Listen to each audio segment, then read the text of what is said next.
I receive a lot of emails from you guys asking me to talk about graph databases in general. And while I never have worked with a graph database, I know how a database internally work, and I have an idea of the value of a graph database and how you can effectively build a graph database, not just an actual graph database, but a use case that uses graph. Things like social network, networking in general, electric network, gas pipe, stuff like that, where you need nodes to be connected to each other. So in this video, I'd like to kind of give my opinion about graph databases and how you can effectively build one by just understanding the building block of an actual database. We start from there and we build up. Let's jump into it. Welcome to the Backend Engineering Show with your host, Hussein Nasser. And I actually recorded this video in a very crowded place, and it sounded well in my ears when I used the AirPods Pro. But when I actually posted the video from my phone, it actually, you guys yelled at me. It turned out to be terrible audio-wise, so almost not audible. So here is it again, hopefully clearer. So before we really talk about graph databases, we really need to talk about what is a database. The understanding of really what qualifies as a database is the critical part. A database is a software that persists data to disk and reads data from disk in order to even pull certain information or search for a specific item, right, from disk. And this is what it boils down to. The constraints that the database has to oblige by is the I/O. The fewer the I/O you make to disk, the faster your query becomes. And this is the limitation that we run into. So if I make an I/O from disk, I get a block of data, and if what I'm looking for is exactly in that block, then I have won. If I find myself looking for one thing and as a side effect, I'm issuing many I/Os through the entire disk to look for this thing, then the query will take longer amount of time to finish. This also applies to writing, right? If I write a single value and I wanted to persist that, the amplification as a side effect of what the database does as a system, processes, as a overhead, maintenance, storage, this amplification, right, updating index structures, stuff like that, the larger the amount of I/O that my write result to, the slower the write becomes. Okay, so if my write corresponds to a single small thing, then I have effectively optimized my writes. And this is really what it boils down to when it comes to databases. Now, if we zoom out a little bit, and I am in the database itself, I can play different kind of games, right? Because I can have to search for something. I not only rely on the actual data stored in disk, but I can build other data structures that help me pinpoint where the data exactly is. And these are called mostly indexes. So the index is just like an actual index, right? You find it in the secretary's office, where if you want to find a company by that starts with the letter Z, you can jump to the section where the companies are Z's, and then search only the Z's, right? Or Z's if you're from the UK, right? So that's effectively why it's optimal to use these external data structures, right? Because it helps you pinpoint, oh, I just only need to search this portion instead of searching these, all these other things. This results in fewer IOs.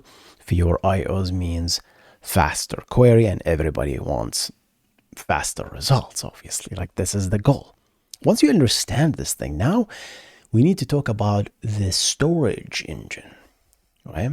And this is where the game is being played, where the classic relational databases store things in tables, rows, and columns. That's the classic things. And this was a general purpose design where, hey, anything you have, just stored in a table.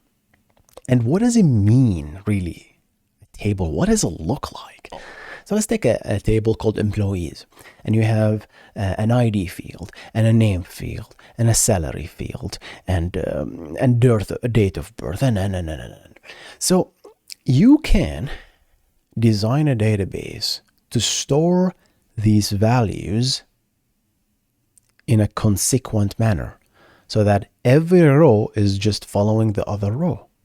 So employee ID number 1, his name is Hussein, and his salary is blah, blah, blah, and he was born in blah, blah, blah, and these are just a number of bytes, and then the second employee just comes exactly after it. So employee number 2, his name is Adam, blah, blah, blah, blah, blah, and then you have a string of bits, right? So think about this. This is called a row store. You're storing per row. So if I have an IO, if I do one single IO, not only I'm going to get one row, but I'm going to get multiple rows from this single read, right? And logically, if you think about it, how can I fit many rows in a single IO? Well, you make the rows smaller. If your table doesn't have many columns, right? Or it doesn't have like long. So if you have values like strings and long strings, if the database decides to store the string in line, by in line I mean in the row itself, then the row becomes so large. That means if I have a single IO, I get very few rows because the row cannot fit in an entire page. This is how databases read things in logical pages. So, and by the way, this is not entirely correct when it comes to strings. Like Postgres, for example, doesn't really store, like if you have like a whole document of a single string, right? It doesn't really store it in line row. It stores it compresses it in an outside table and then points to it in the row, right? But that's the logical thing, right? So now, if you think about it, so this use case is pretty good if you're like searching, you're displaying all the data, right? Hey, I want to display all the rows, right? In a UI. Right? So you want to do one IO, and the more rows you have, the better, right? And guess what? This IO is going to give you all the rows, the row, and all its columns in that particular case, because that's how you store it, right? So that's how it's optimized to, right? So some other people decide, it's like, okay, this really sucks for other use cases. See, when it comes to use cases, everything comes back to use cases. So for that particular scenario, if you have another use case to, like, I don't know, sum all the salaries, then this particular use case is actually not very optimized. Why? Because a single IO, is going to give you X amount of rows, but you really just need the salary from the row, right? So if you do that, then you're pulling the ID, you're pulling the name, you're pulling all that stuff unnecessarily, and you just need the salary, right? So people thought about, okay, what if I actually store the table column first, and the columnar databases was burned.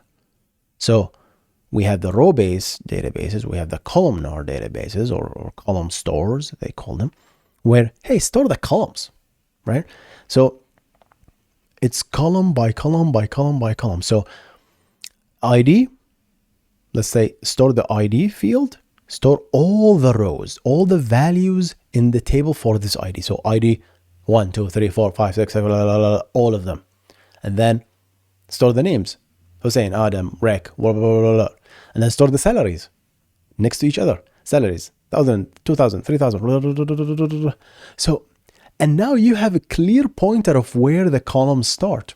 So now if you want to do a sum, you just go to the exact page where the salaries column start and then do an IO. And boy, this is optimized because a single IO will only give you salaries.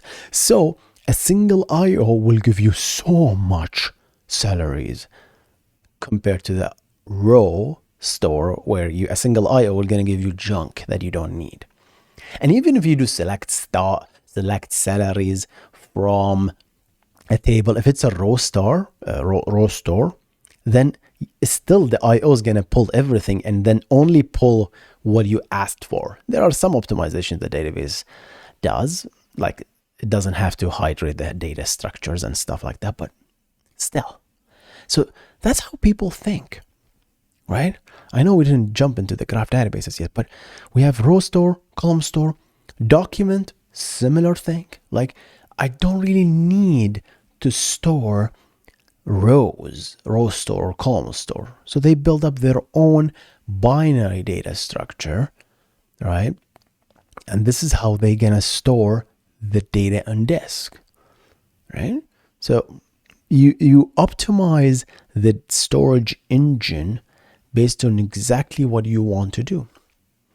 And now, while I don't know the internals of a graph database like Neo4j or ArangoDB, whatever they are called, think about logically. What is a graph database?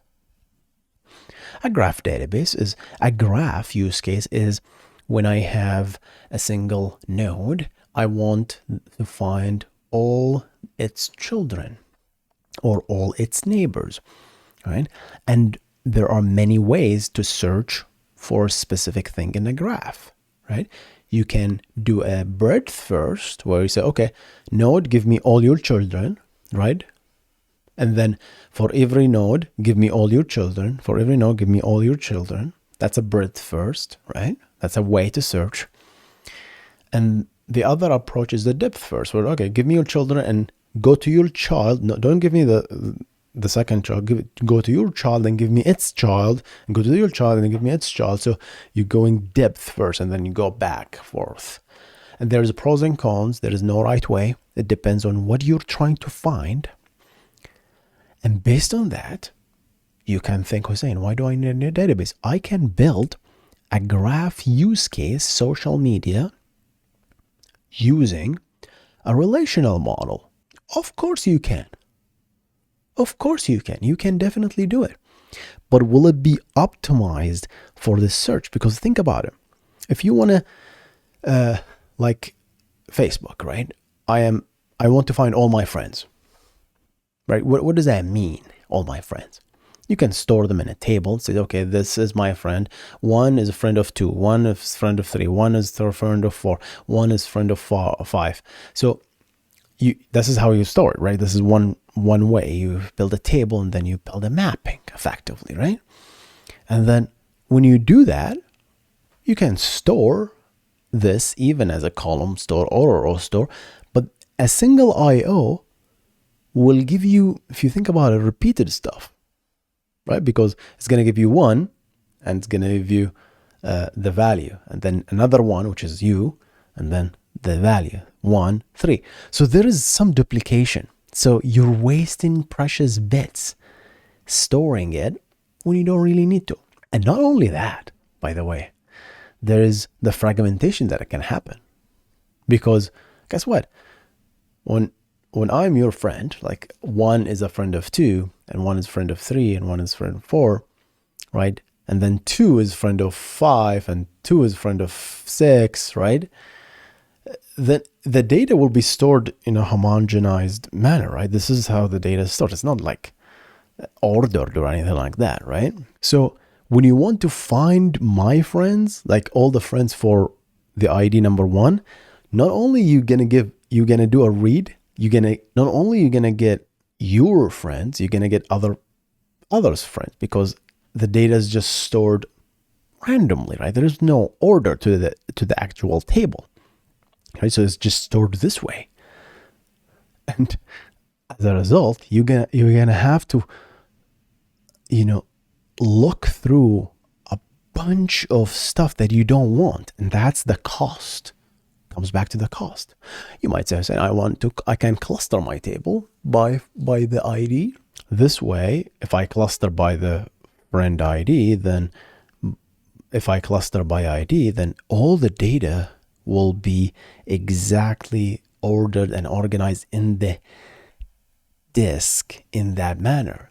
That obviously will be costly because inserts will be slightly slower, because now I have to find exactly where to insert the data, right? But that's effectively it. You can definitely build it, and you can add indexes to optimize the queries. Nothing wrong with that. You can do so many tricks. But the graph databases come into the picture to make that even better. So you can think about the things that you can build with the graph databases, right? First of all, you have to build a brand new graph storage so that it is optimized to store graph data. The graph data is usually very, very tiny, right? It's just the actual node IDs, you can store them in the traversal, and you can have the actual data about the nodes, like what is the node name, or I don't know if there is metadata associated with the node, you can put it some other place. So you can put a basic data structure for the storage of the graph itself, right? And how is it stored? And you can put another data structure to store the metadata about the nodes, heavy stuff there, profile picture stuff. And not only that, I can see a lot of optimization that you can do at the indexes structure. Build a brand new index data structure that allows you to do not only breadth first, but also depth first index. So if you're doing depth first, go to this index. If you're doing breadth first, go to this index. And as a result, I can see why graph databases are being built. There are many of them. So definitely they are critical. So to summarize, I think it always comes down to your use case. I believe if you really know how the database works internally and what a single I/O from disk gives you back, you can really optimize the heck out of every single costly I/O, so that when it comes back, it got everything you need and you ask it for. So if you ask for the graph traversal, all the values that you got from the disk, you don't really need to do much processing. You are not forced to go back to disk to fetch more blocks to get the data, right? Obviously, most of the queries won't be satisfied with a single I/O. That would be awesome if you can, right? But if you can't, then you can do multiple I/Os, but the less I/Os you do and the more data you get, all the data that you get is effectively exactly what you need. That is where what you want to build effectively. And that's really all what matters. The algorithms obviously plays a role at the application side. How do you process the data? But really the cost is just find exactly what I want, right? Without shuffling through millions and millions and millions of disk pages, right? And that's basically what it boils down to, if you think about it. I just wanted to kind of make this video, guys, for you to kind of see how I think, effectively, my thinking pattern, if you will. Because at the end of the day, when you listen and you hear these new terms, the first feeling we get is confusion and really frustration and being lost. It's like, okay, what is this graph database thing? But at the end of the day, once you understand how things are built, it's not really magic or rocket science. Everything comes down to one and one only thing. Optimize the IOs, make writes faster for these particular use cases, because there won't be a database that solves every single use case, right? Let me rephrase that. There won't be a single database that solves every single use case in an optimal manner, because any database can be solved to do anything. Will it be optimal is the question that you have to ask yourself. Sometimes even I wouldn't be surprised that people might have used a graph database to solve a graph use case, and that even might have turned out to be bad because the graph databases assumed certain use cases that this use case just doesn't cover, right? So I'll start researching graph databases when I get the time, and I'll keep you guys posted about my research. Thank you so much for listening and watching. See you in the next one. Goodbye.